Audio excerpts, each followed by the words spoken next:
Michael Hutchence was perhaps the last of his breed. A strutting sex symbol of a leading man, the showman who could top the charts and pack a stadium. You might know of the original sin, and you might. He was a classic rock star in the same sense as you had with people like Jagger and Jim Morrison. It's a combination of vulnerability and preposterous ego. Ridiculously overconfident, at the same time this little boy lost, which just makes for a great rock star. But he also wrote some of the biggest, most enduring pop hits of the decade. Dream on, white boy, white boy.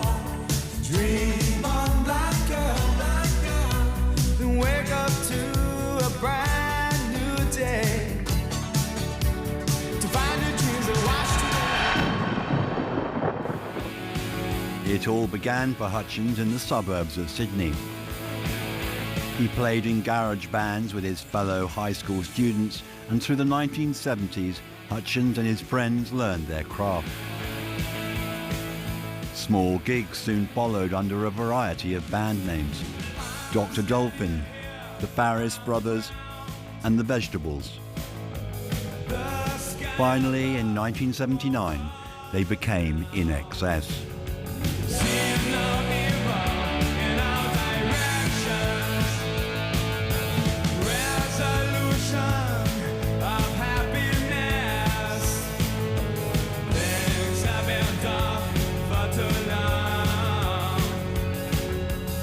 In their early years, In Excess were pretty successful in Australia. They gigged constantly, they were very well known as being a great live band. Each successive album they released went further and further up in the charts. So in terms of, Australia, they became a pretty big, well-known band. Despite their success down under, an international breakthrough proved elusive until 1985 and the release of Listen Like Thieves.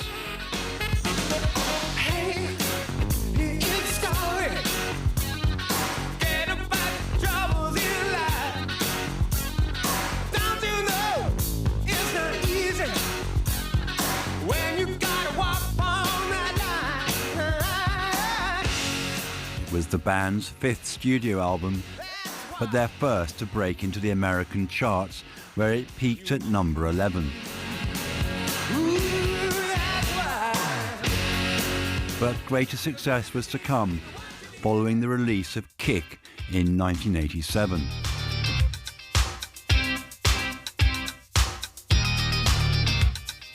Kick has got Need You Tonight, Never Tear Us Apart, New Sensation.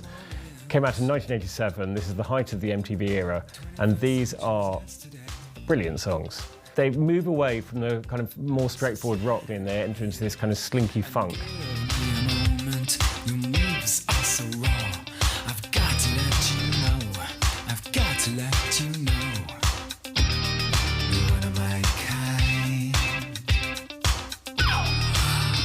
They'd really perfected their sound at this point. It's pop, but it's also very funky. It's got all their early kind of new wave influences, but it's blended, it's textured in the studio. I don't think any of the drums are real. I think they're all electronic, and it produces this kind of mosaic sound, which is just super, super cool and sexy and danceable.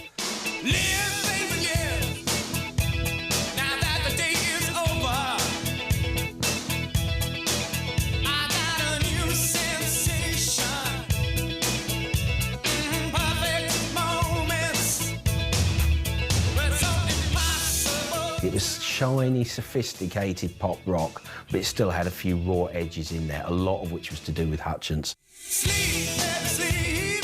He'd voiced the way he presented himself.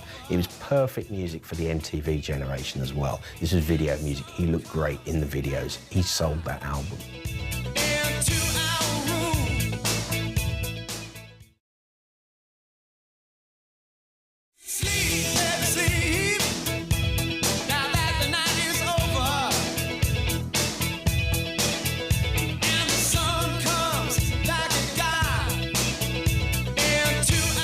Kick went platinum after just 8 weeks and produced 4 top 10 US singles. A 16-month global arena tour followed.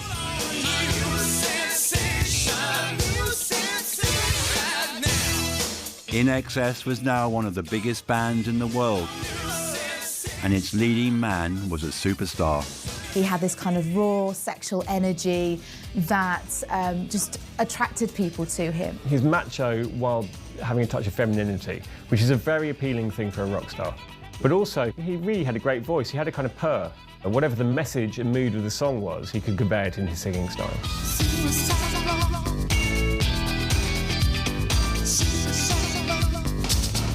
So I was at a Rock in Rio festival in 1991, and they were on the bill. I got to know Michael a little bit during those 2 weeks. We went out on his balcony one day. It was like the world erupted. There were thousands of fans in the street just waiting to see if he'd stick his head out the window. He literally couldn't leave the hotel.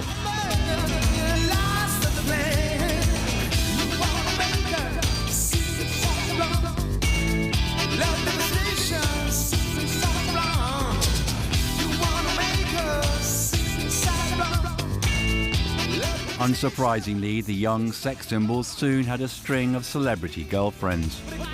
Wild nights only added to his tabloid appeal. Hutchence was the archetypal rock star of his age. Until one night it all went tragically wrong.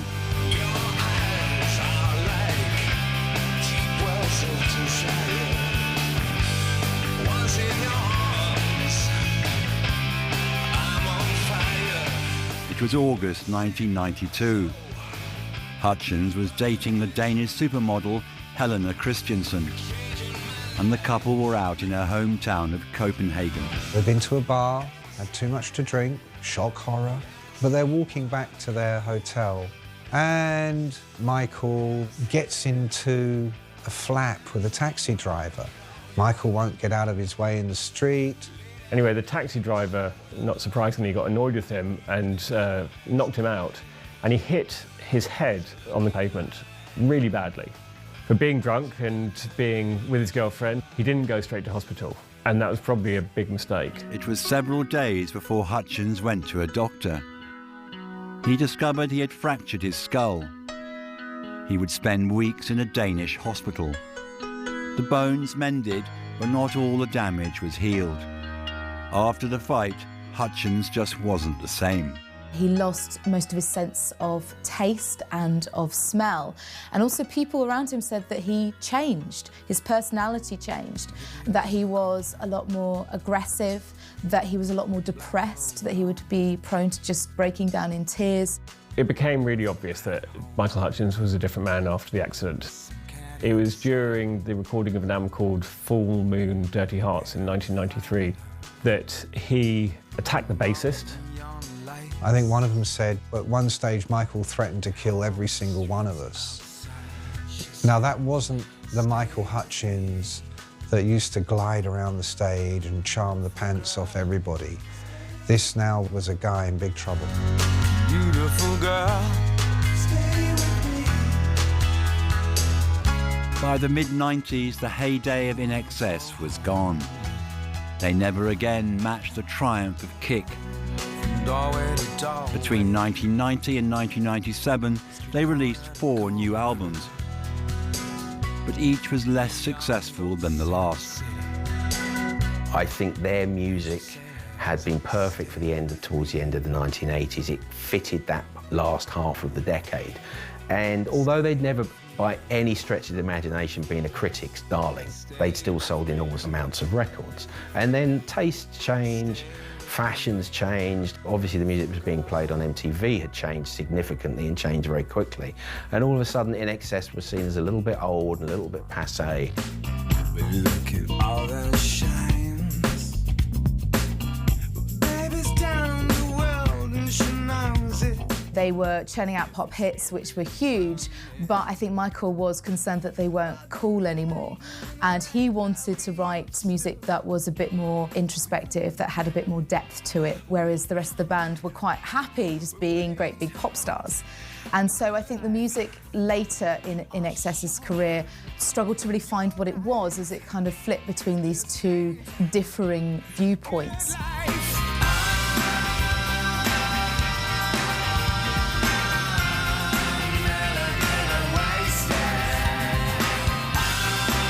As the gaps between new records grew, so did the doubts over the band's future. But though the fortunes of In Excess faded, Michael Hutchence was never out of the public eye. Newspapers and gossip magazines still poured over his private life. They didn't know the biggest story of all was just around the corner.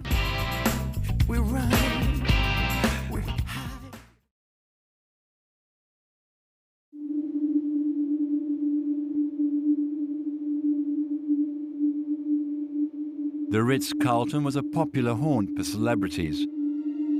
A luxury hotel with guests that had included Sir Elton John, Madonna, Lionel Richie, and even Princess Diana. On the 22nd of November 1997, In Excess frontman Michael Hutchence was staying at the hotel in room 524. The band was about to go on tour, but Hutchence was depressed and angry.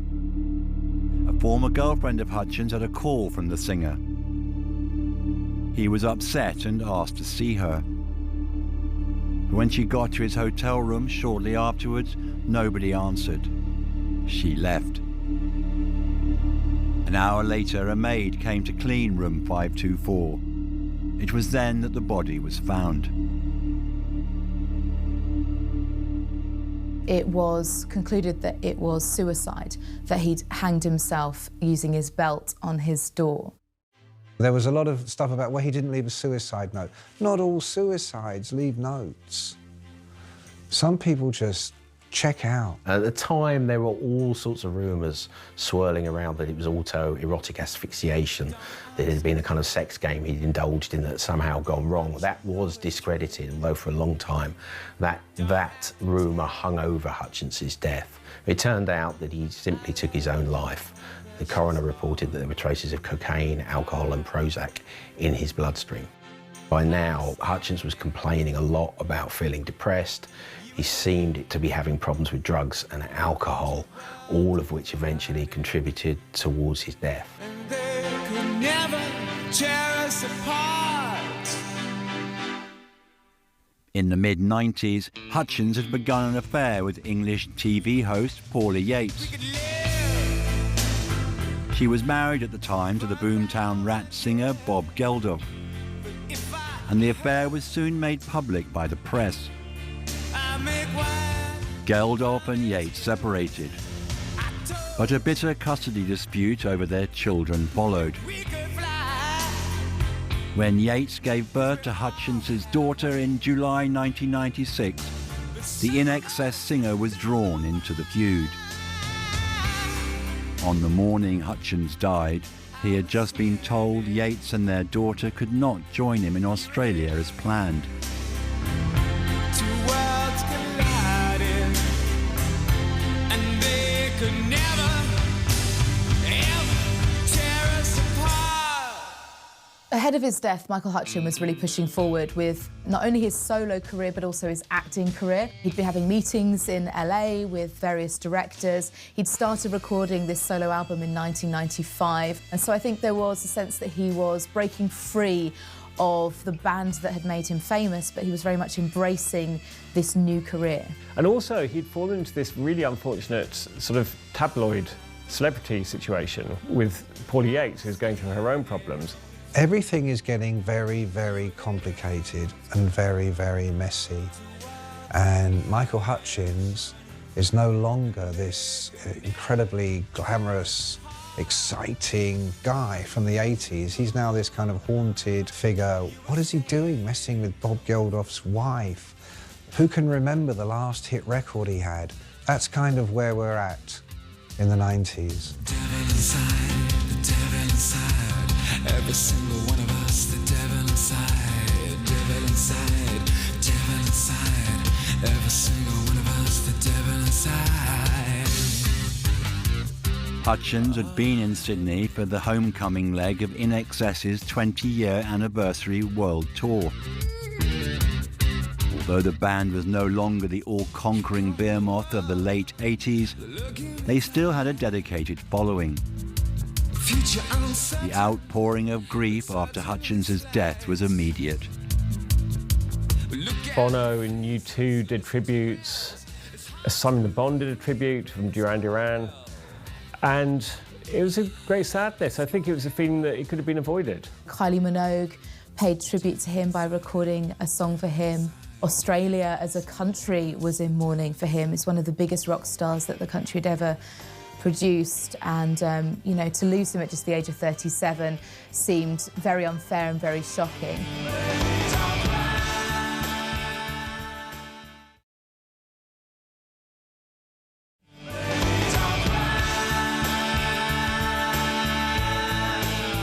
More than 2,000 people attended Michael Hutchence's funeral in Sydney, and it was broadcast live on Australian television. Tom Jones, Diana Ross, and former girlfriend Kylie Minogue were among the mourners. Nick Cave sang in tribute. The surviving members of INXS bore the casket. The band did not perform again for almost a year, but eventually they determined to continue without their charismatic and troubled frontman. For a while they had Terence Trent D'Arby singing with them, they had other singers, and then in fact they used a reality TV show to recruit JD, a new singer. you are right for our band INXS. JD Fortune.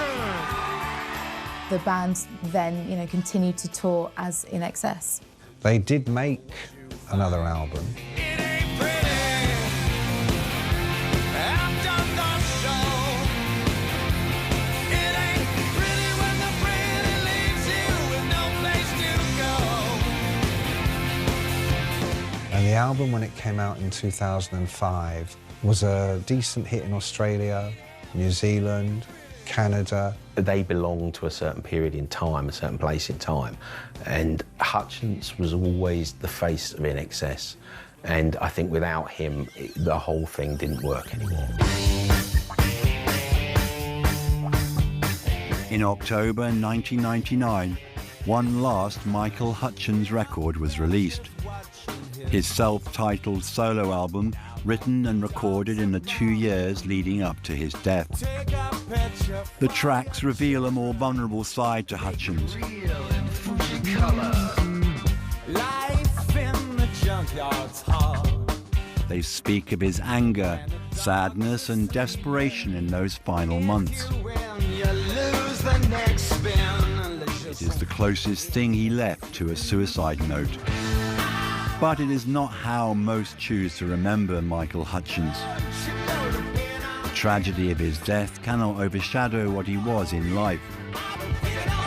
He was one of the great performers of his generation. A singer whose magnetism and talent made him an international sensation. I think his influence as an artist was most felt while he was alive. You know, there was a time when INXS and Michael Hutchence were the biggest stars in the world. If you wanted to know how to make a perfect pop record in 1987, you put on INXS and they showed you exactly how to do it, if you were talented enough to even match it. I think you can really see the influence of Michael Hutchence on performers like Adam Levine from Maroon 5, also performers like Robbie Williams. This kind of magnetism, this kind of animal presence, that I think has influenced a lot of performers. See, I'm crying, looking at what's on TV. You can hear it on big stadium pop rock bands, you can hear it on the Arcade Fire, you can hear it on the Killers, you can hear it on Kings of Leon. It's a bit like U2. They worked out how to be a very big band and they did it successfully. They worked out how you perform to the person in, you know, row ZZ, aisle 72. You're so fine, lose my mind, and our world seems to disappear. All the problems, all the fears. I think Michael Hutchence definitely has a legacy in music, not only being this overtly rock god of the 80s on stage, he also wrote some of the biggest songs of the decade.